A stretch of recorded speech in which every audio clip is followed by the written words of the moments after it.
বন্ধুরা এই যাচ্ছি এখন ছাদে। কি গো তুমি একটু ওইটা পারলে নিয়ে এসো।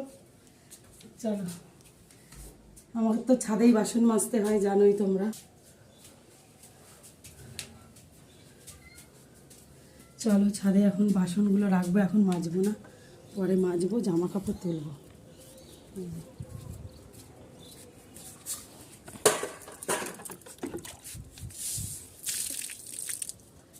ছাদে আসলে অনেকবার পা দিই, একটা আমার রোগ পা ধোয়াটা।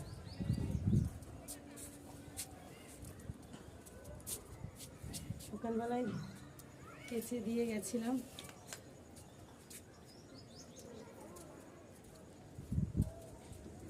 এই রে স্লিপ খেয়ে শুকিয়ে গেছে, রোদ্দুরটা একদম সুন্দরভাবে উঠেছে।